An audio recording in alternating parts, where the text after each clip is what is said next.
Friends, welcome back to my channel. मैं हूं आपकी फ्रेंड वर्षा। आज की इस वीडियो में यहाँ पर हम बात करेंगे बीएड एंट्रेंस एग्जाम के कॉमर्स के प्रैक्टिस सेट की। ये प्रैक्टिस सेट हम चैप्टर वाइज डिस्कस कर रहे हैं, तो आपको सारे चैप्टर्स के प्रैक्टिस सेट यहाँ पर मिलेंगे और साथ में हम थ्योरी क्लासेस भी कर रहे हैं जो कि हमारी रात को 8 बजे होती है, तो आप उसको जरूर देख लीजिएगा। ठीक है, तो स्टार्ट करते वीडियो को। आपको वीडियो पसंद आए तो वीडियो को लाइक कीजिए, फ्रेंड्स या शेयर कीजिए, और किसी भी तरह की कोई भी क्वेरी हो तो जरूर बताइएगा। स्टार्ट करते हैं। देखिए, क्वेश्चन है हमारा, security provided to the lender over and above the prime और प्रिंसिपल सिक्योरिटी इज कॉल्ड। यानी कि आपको जो आपकी प्राइम यानी बेसिक और सिक्योरिटीज जो होती हैं उनके ऊपर एक और आपको सिक्योरिटी दी जा रही है, वो आपकी क्या कहलाएगी? Collateral security, convertible security, specific security, या फिर none of the above.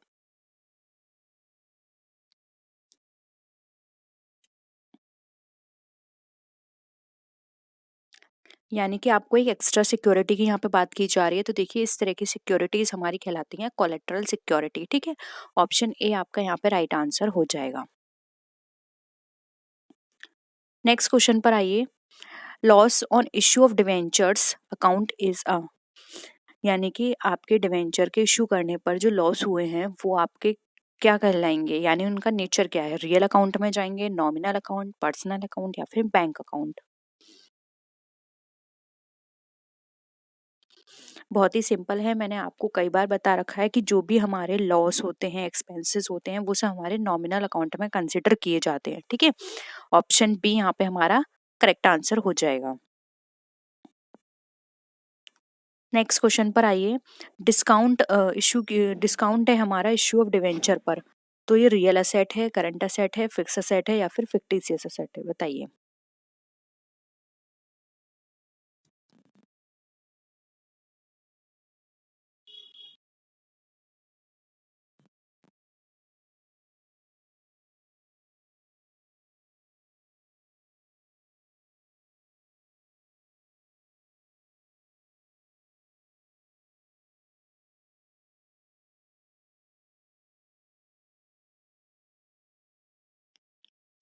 Issue किए गए थे डिवेंचर, उस पर डिस्काउंट था, तो ये हमारा देखिए रियल असेट तो नहीं है, क्योंकि रियल असेट हमारी टेंजिबल और इंटेंजिबल होती है। क्या ये है? बताइए। करंट असेट बिल्कुल भी नहीं है, फिक्स असेट बिल्कुल भी नहीं है, तो ये हमारी किस तरह की है? फिक्टिशियस। यानी कि ये बस क्रिएट कर दी गई है। यानी कि इसका कोई एक तरह से हम कहें तो कोई एग्जिस्टेंस नहीं है इसकी। ठीक है, तो फिक्टिशियस नेचर की है। ऑप्शन डी यहाँ पे करेक्ट हो जाएगा। नेक्स्ट क्वेश्चन पर आइए। Discount on the issue of debenture is shown on the. अब इशू ऑफ डिवेंचर पे डिस्काउंट है वो हमारा दिखाया जाता है कहाँ? Liability side of the balance sheet, asset side of the balance sheet, profit and loss account, या फिर नन ऑफ द अबव? बताइए।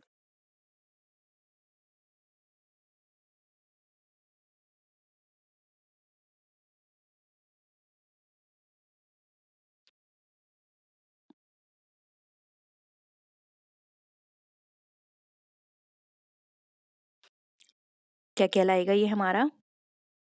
इस तरह के जो डिस्काउंट होते हैं वो हमारे एसेट साइड कहलाते हैं, क्योंकि अभी अभी मैंने बात की थी कि फिक्टिशियस एसेट का पार्ट है और ये एसेट साइड होगा। सिंपल है। ठीक है, आप एक एक कॉन्सेप्ट को अच्छे से समझेंगे ना तो सारी चीज़ें आप एक दूसरे से इंटरलिंक रहेंगी, तो आपको बहुत आसानी होगी हर चीज़ समझने में। अब देखिए, यहाँ पे जो डिवेंचर पे जो इंटरेस्ट है, डिवेंचर की इंटरेस्ट, वो हमारी किस तरह से चार्ज की जाती है? प्रॉफिट पर, एप्रोप्रिएशन ऑफ प्रॉफिट पर, बोथ ए एंड बी, या फिर नन ऑफ द अबव?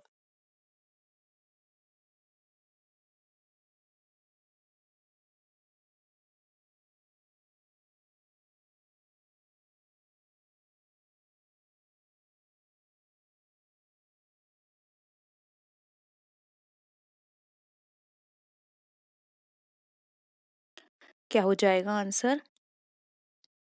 देखिए, डिवेंचर इंटरेस्ट जो है वो हमारी प्रॉफिट पर चार्ज किया जाता है। ठीक है, ऑप्शन ए यहाँ पे राइट आंसर हो जाएगा।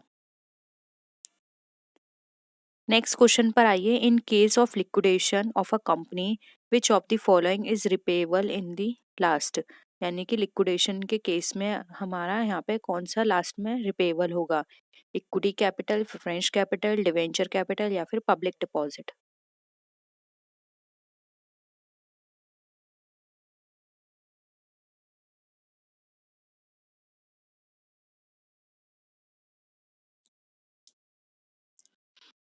और इसके आंसर के बाद आप इसका सीरियल नंबर भी बताइए कि किसका पहले होता है और किसका बाद में होता है। सबको ऑप्शंस के अकॉर्डिंग आप सीरियल वाइज सेट करके बताइए, आपको क्या लगता है।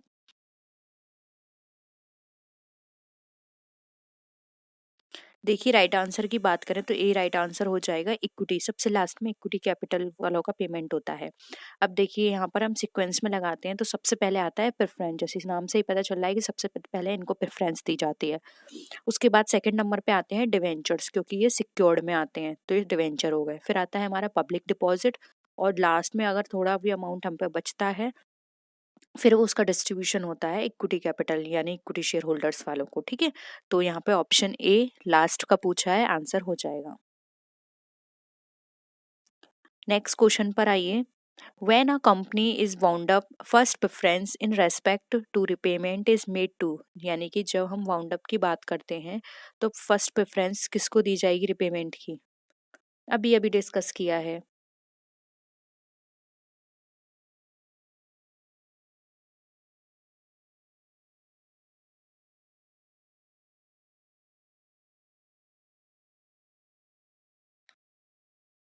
देखिए यहाँ पे थोड़ा सा करेक्शन कर लीजिएगा, अभी मैंने आपको ऊपर फर्स्ट प्रेफरेंस बताया था। फर्स्ट प्रेफरेंस नहीं होगा, सबसे पहले डिवेंचर्स होल्डर्स होंगे वो, क्योंकि वो क्रेडिटर्स हैं। ठीक है, सबसे पहले डिवेंचर्स होल्डर्स होंगे, फिर प्रेफरेंस होगा, प्रेफरेंस के बाद फिर जाएगा पब्लिक, और पब्लिक के बाद जाएगा हमारा इक्विटी। तो सबसे पहले आप क्या करेंगे, यहाँ पर ऑप्शन में दिया है डिवेंचर्स होल्डर्स, लिखेंगे सबसे पहले डिवेंचर्स होल्डर्स को दिया जाएगा। ठीक है, थोड़ा सा करेक्शन कर लीजिएगा। नेक्स्ट है बोनस शेयर का मतलब क्या होता है। Issued to the directors free of cost, issued to the existing shareholders at less than the market price, issued to the existing shareholders free of cost, या फिर issued by a newly formed company। बताइए bonus shares किसको issue किए जाते हैं।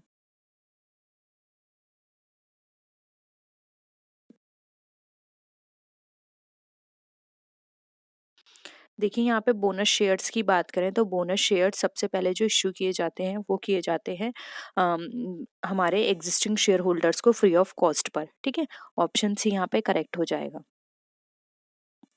Next देखिए, विच of the following source do not put a burden on the finance of company. इसमें से कौन सा सोर्स जो है जो कंपनी की फाइनेंस पर बर्डन नहीं रखता। Debentures, ploughing back of profit, public deposit, या फिर बैंक लोन्स।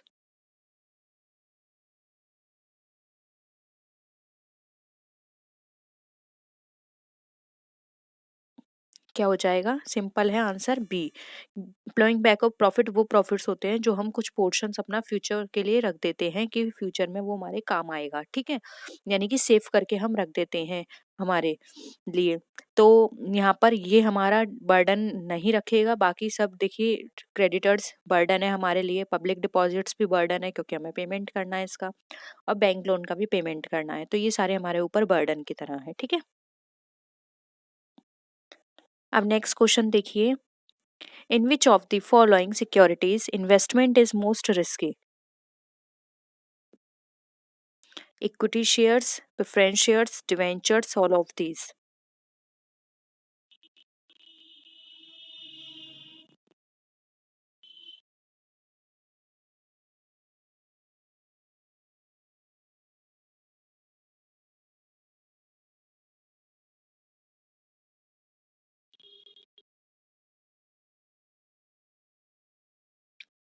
क्या हो जाएगा आंसर यहाँ पर।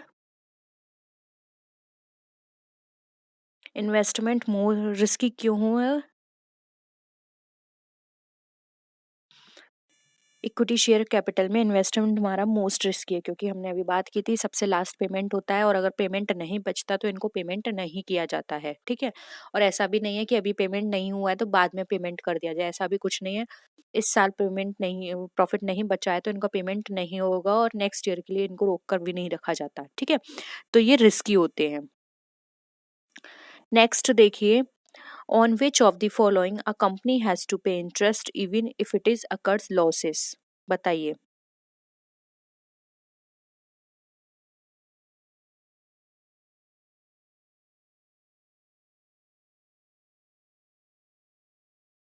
Debentures, loan from financial institutions, bank loans या फिर all of the above.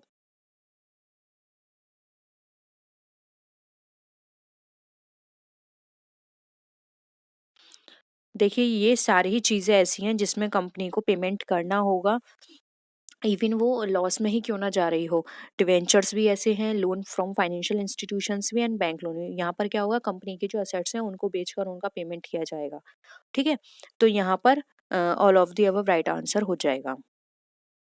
Next है, a company waiting for additional short term finance should raise through lease, issue debentures, issue of shares या फिर बैंक ड्राफ्ट। बताइए।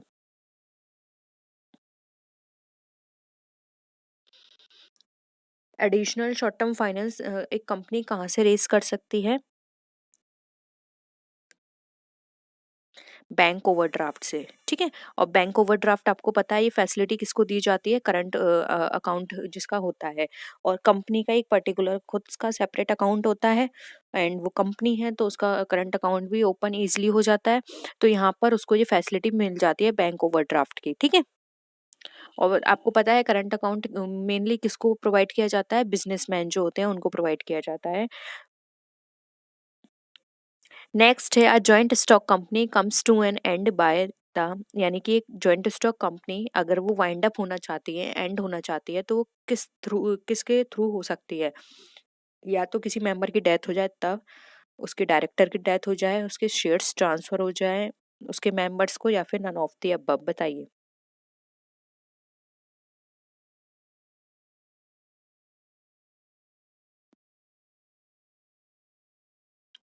देखिए यहाँ पे कोई भी चीज़ ऐसी नहीं है जिसके थ्रू वो हम उसको एंड कर पाएँ, क्योंकि मेंबर की डेथ होती है उससे कोई फर्क नहीं पड़ता कंपनी को।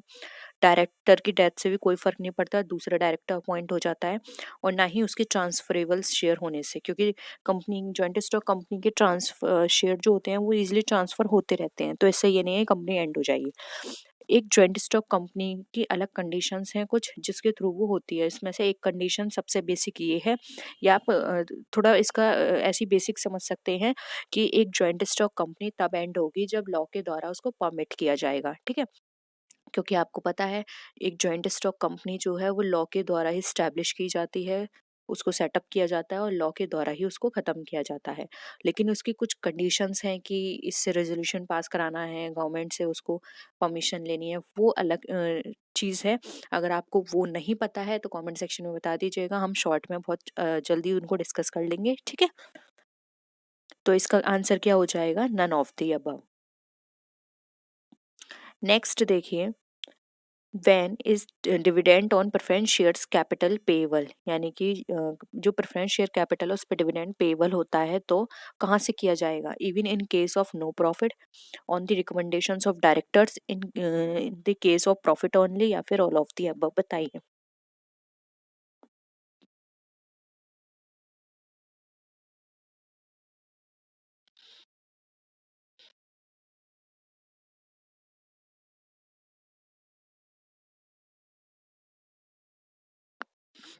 देखिए यहाँ पे राइट आंसर हो जाएगा B, on the recommendations of the directors. Director के रिकमेंडेशंस पर उसको पेमेंट किया जाता है, और हाँ, अगर कंपनी के पास प्रॉफिट्स नहीं बचते हैं तो इनका पेमेंट बाद में क्यूमुलेटिव होकर नेक्स्ट ईयर इनको दे दिया जाता है, लेकिन इनका पेमेंट इनको दिया जाएगा। ठीक है, तो ऑप्शन बी राइट आंसर हो जाएगा। नेक्स्ट है, a new company can not issue shares, यानी कि एक नई कंपनी जो हाल ही में स्टैब्लिश हुई है, आप ऐसे समझ सकते हैं, तो वो अपने जो शेयर्स हैं किस पर इशू नहीं कर सकती? At discount, at premium, both A and B, या फिर एट पार। बताइए। बहुत ही सिंपल है, आपने कई बार पढ़ा होगा कि एक न्यू कंपनी को क्या रिस्ट्रिक्शंस होती हैं कि सबसे पहले वो इस तरह के शेयर्स इशू नहीं कर सकती। राइट आंसर क्या हो जाएगा? ए, एक कंपनी स्टैब्लिश होने से 1 साल तक वो डिस्काउंट पर अपने शेयर्स इशू नहीं कर सकती है। ठीक है, तो ए राइट आंसर यहाँ पर हो जाएगा आपका। नेक्स्ट क्वेश्चन पर आइए, generally a company can not allow discount on it shares, यानी कि एक कंपनी डिस्काउंट अलाउ नहीं करती more than 10%, more than 15%, more than 20%, या फिर ऑल ऑफ द अबव। बताइए कितना परसेंट से ज़्यादा कंपनी अलाउ नहीं कर सकती discount?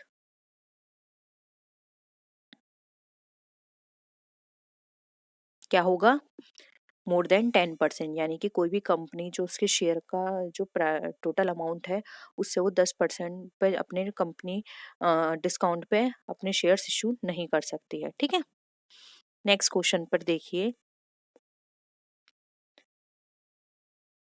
A fresh issue by a company can first be offered to the public, the financial institution, the existing shareholders या फिर the debenture holders, बताइए।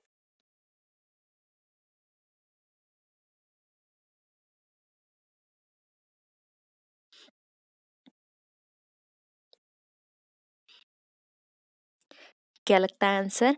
एक फ्रेश इशू जो होगा कंपनी के द्वारा सबसे पहले वो ऑफर किया जाता है उसके एग्जिस्टिंग शेयर होल्डर्स को। ठीक है, और ये भी इसलिए किया जाता है क्योंकि वो एग्जिस्टिंग है और वो आगे भी कंपनी में बने रहें, सिर्फ उनको खुश करने के पर्पज से इस तरह की चीजें की जाती हैं कंपनी के अंदर।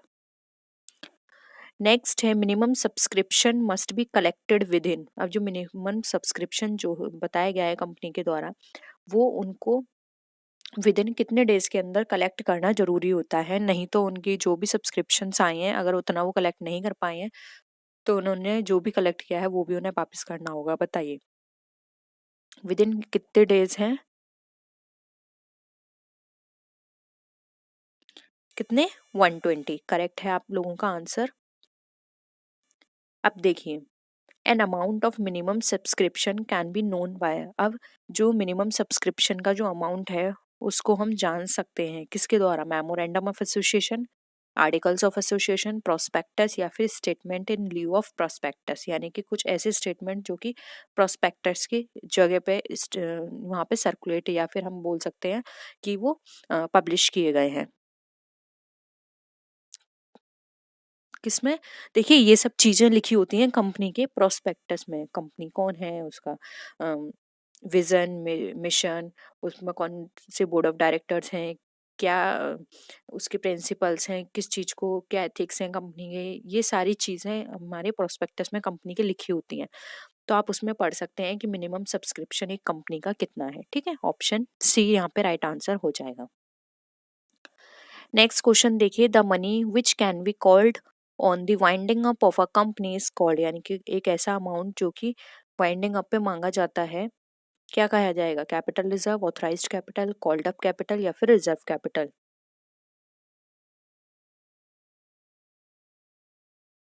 मैंने ये कॉन्सेप्ट भी आपको बता रखा है कि हम पहले ही जो हमारी ऑथराइज्ड कैपिटल होती है उसका कुछ पोर्शन अपने लास्ट तक बचा के रखते हैं वाइंडिंग अप के टाइम पर, कि वाइंडिंग अप पर हम उसको मांगेंगे। तो वाइंडिंग अप पर जो अमाउंट मांगा जाता है या कैपिटल मांगी जाती है उसको बोलते हैं हम रिजर्व कैपिटल।